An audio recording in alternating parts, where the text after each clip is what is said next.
વીર નર્મદ યુનિવર્સિટીએ હજુ મંગળવારે જ રચાયેલી બોર્ડ ઓફ મેનેજમેન્ટના નિમણૂક પામેલા 2 સભ્યોએ 24 કલાકમાં જ રાજીનામા આપી દીધા છે. યુનિવર્સિટીમાં બિન શૈક્ષણિક અને વ્યક્તિવાદ ચાલતો હોવાના આક્ષેપ સાથે રાજીનામું ધરી દેતા યુનિવર્સિટીની પ્રતિષ્ઠા સામે પ્રશ્ન ઊભો થયો છે. સત્તાધીશોએ તાકીદે આ જગ્યા પર અન્યની નિમણૂક કરી દીધી છે. ગુજરાત પબ્લિક યુનિવર્સિટી એક્ટની અમલીકરણ સાથે યુનિવર્સિટીએ મંગળવારે બોર્ડ ઓફ મેનેજમેન્ટની રચના કરી, જેમાં પ્રતિનિધિ તરીકે વનરાજ આર્ટ્સ એન્ડ કોમર્સ કોલેજના સંચાલક ગણેશ બિરારી અને વિદ્યાર્થી પ્રતિનિધિ તરીકે કપરાડાના કિરણ ભોઈની નિમણૂક કરી. આજે મોડી સાંજે યુનિવર્સિટીએ નામ જાહેર કર્યા. બંને સભ્યોએ મેલ દ્વારા રાજીનામું ધરી દીધું.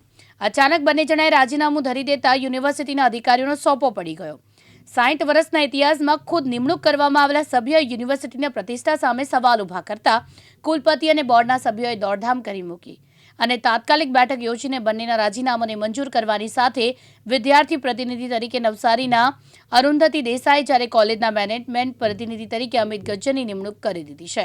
આપણી વીર નર્મદ દક્ષિણ ગુજરાત યુનિવર્સિટીમાં બોર્ડ ઓફ મેનેજમેન્ટની અંદર આદરણીય શ્રી બિરારીભાઈ અને આદરણીય શ્રી કિરણભાઈ ગોહિલજીની નિમણૂક કરવામાં આવી હતી.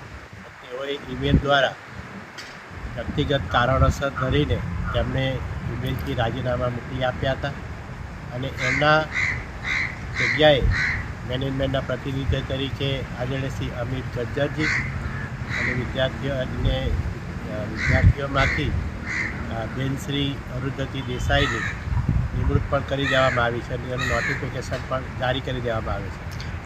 એક કારણ શું? આજે 60 વર્ષ પછી જ્યારે બોર્ડ ઓફ મેનેજમેન્ટની જે રચના થઈ છે ત્યારે એના ઘણા બધા કાયદાકીય પ્રવિધિઓ અંદર ખૂબ છે.